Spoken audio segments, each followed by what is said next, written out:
The Astra Militarum Coalition Academy hung above Kelt 9 like a blade held at the throat of the void, vast, cold, and unmistakably designed to intimidate. Its docking bays swallowed transports whole. Its corridors echoed with the weight of species that had been fighting wars before humanity learned to burn coal. Mara Vance stood at the edge of Assembly Tier 7, hands clasped behind her back, chin level. Humans were grouped together by convenience rather than intent, a narrow strip of gray uniforms amid a spectrum of scales, chitin, fur, and armor. She felt the stares without looking. Curiosity. Amusement. Contempt. Generalist survivors. Someone muttered in a clicking dialect nearby. The translation scrolled across her retinal display a half-second later. The term carried the weight of a joke. Mara ignored it. Attention was currency here, and she'd learned young not to spend what she didn't have. The assembly tiers sloped downward toward the central dais, where instructors waited, monuments in uniform. Above them, hololithic banners rotated through coalition insignia and the Academy's creed, adapt or perish. The words meant different things to different species. To Mara, they were a reminder, not a threat. She breathed slow. In through the nose. Out through the mouth. The habit steadied her, anchored her in the present. No room for memory now. A heavy footstep reverberated across the platform. Conversations died. The air itself seemed to tense. Crothval emerged from the instructor line like a siege engine given flesh. His species, Dravathi, stood taller than most, thickly muscled, scales ridged along the neck and forearms. His combat harness bore fresh scoring, not ceremonial wear. He hadn't come to teach. He'd come to judge. Cadets, he rumbled, voice amplified without strain. Welcome to your first contact combat evaluation. A ripple passed through the ranks. Some straightened. Others flexed claws or mandibles. Confidence radiated from those bred and trained for violence. Crothval's eyes swept the assembly, then paused, just a fraction too long, on the human cluster.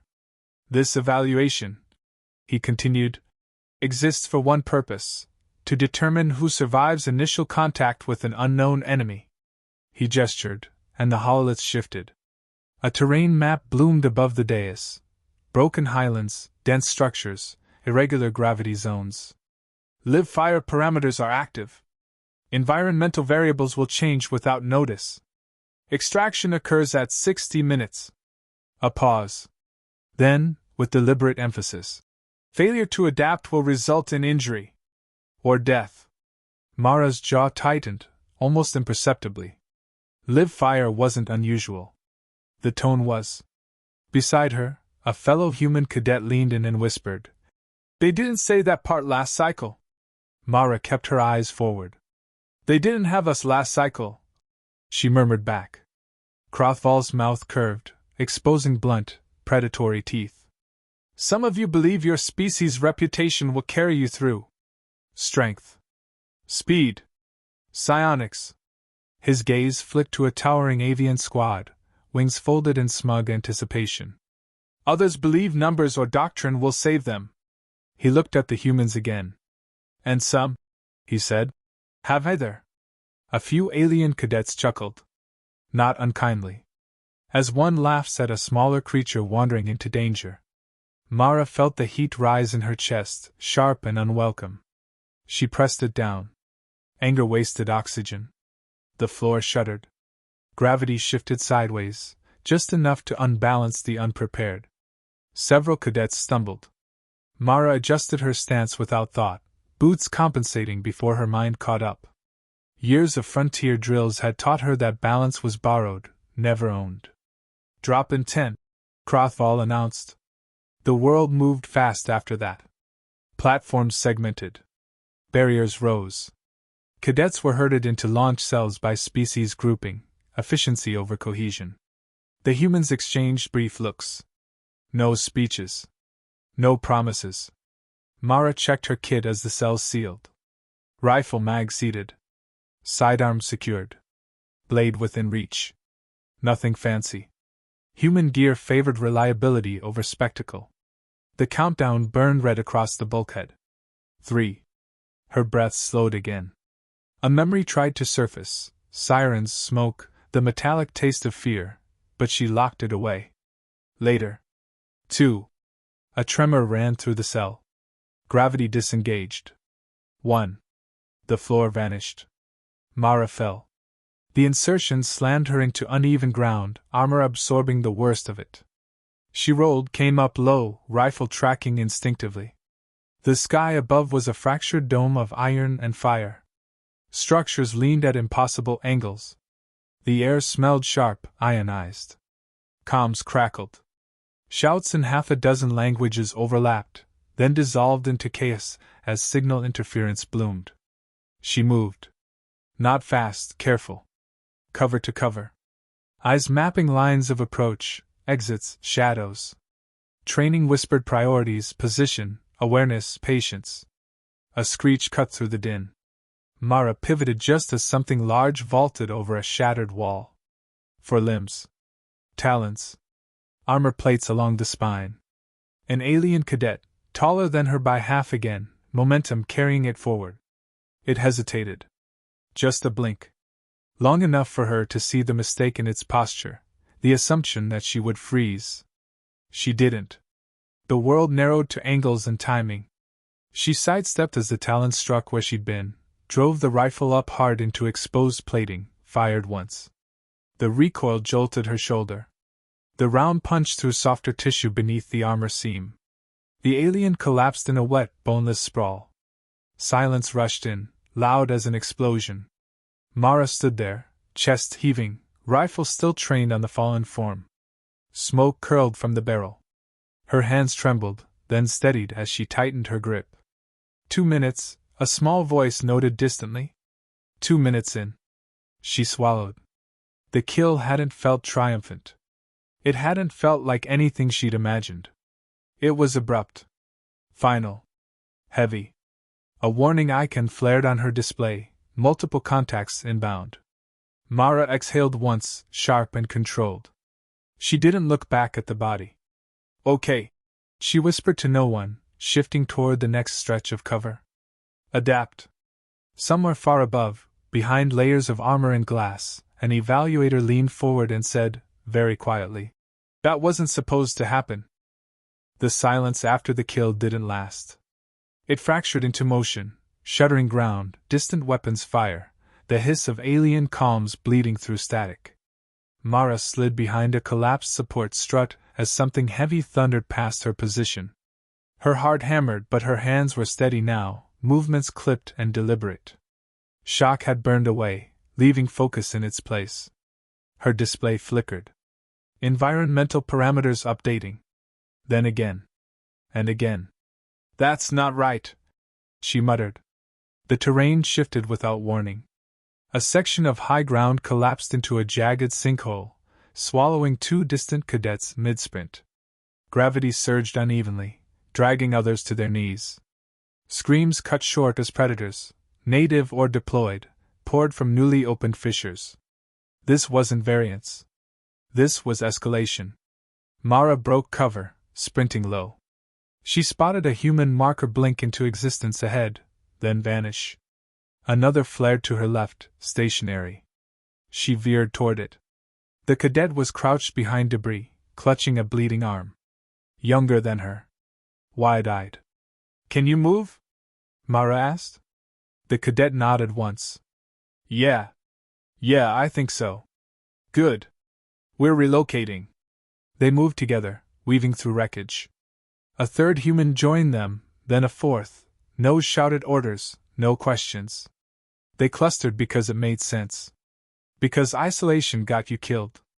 Overhead, unseen eyes watched as alien squads began to unravel. The avians took to the air, only to be torn down when gravity spiked without warning.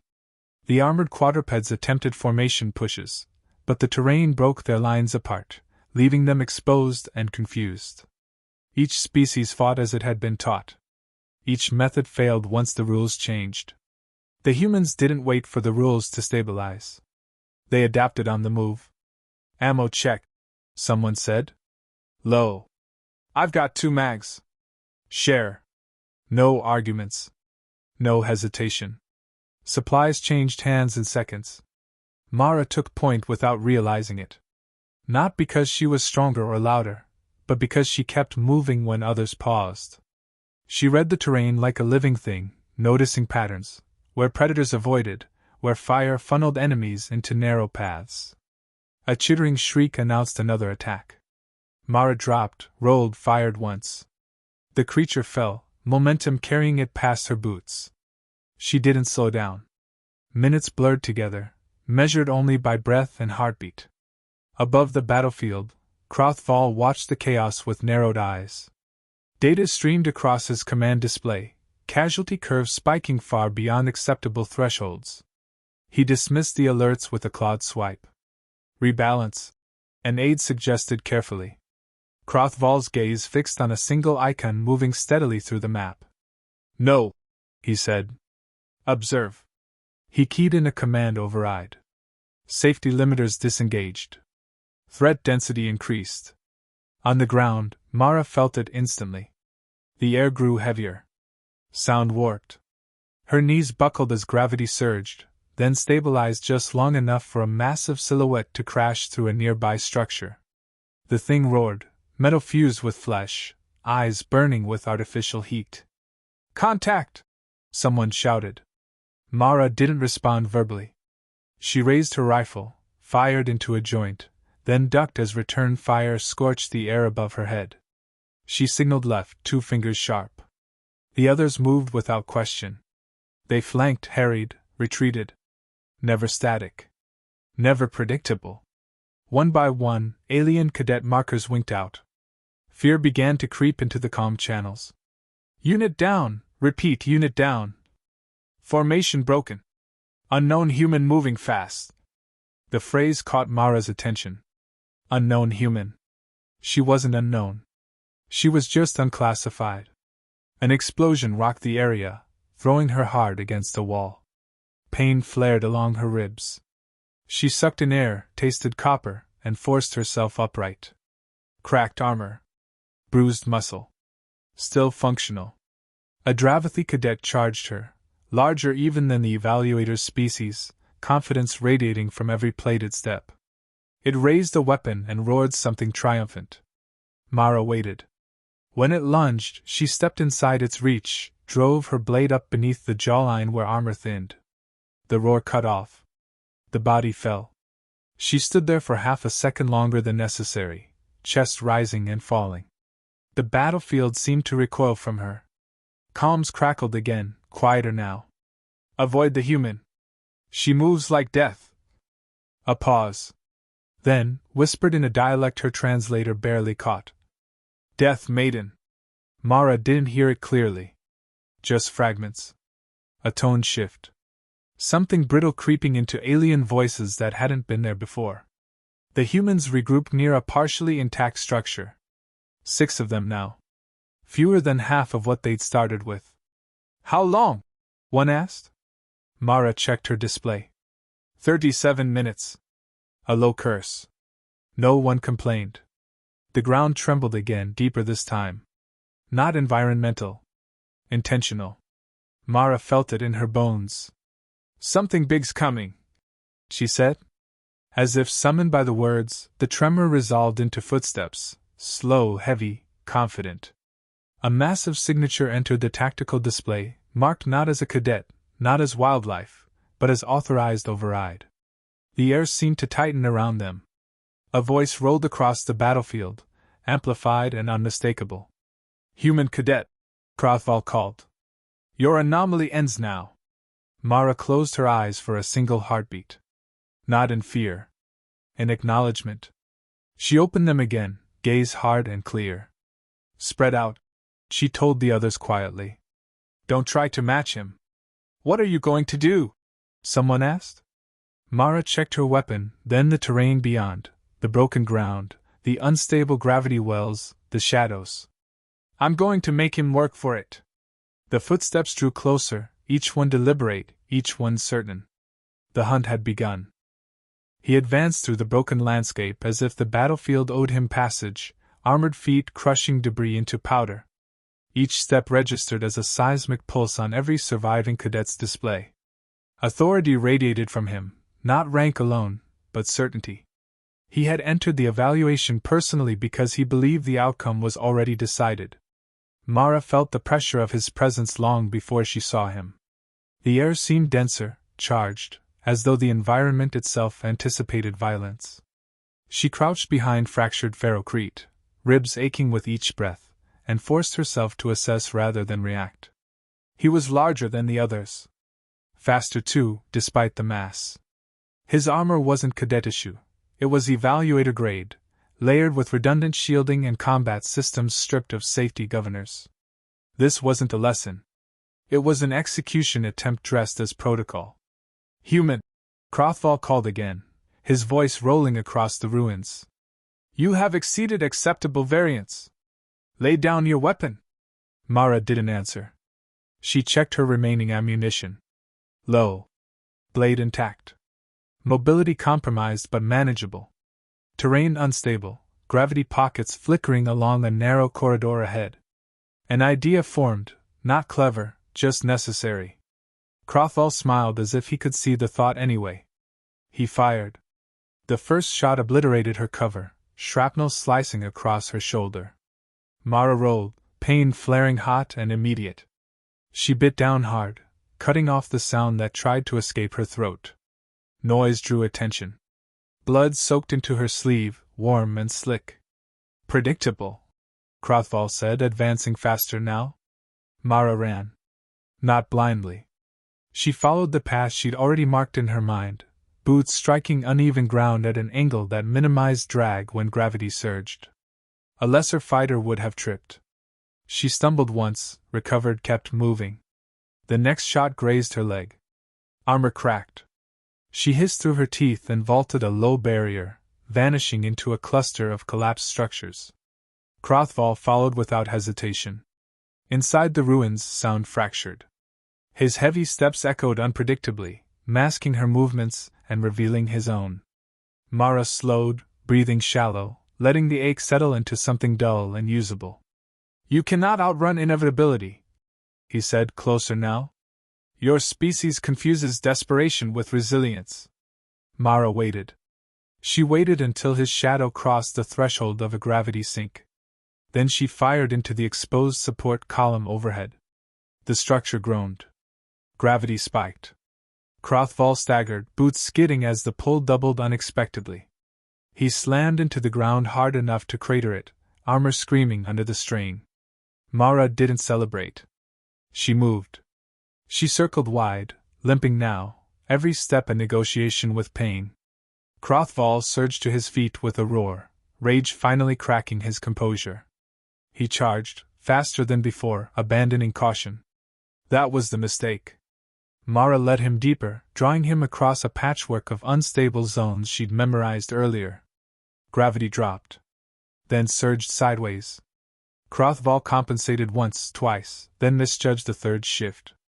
She slid beneath his swing, drove her blade into a joint where armor overlapped.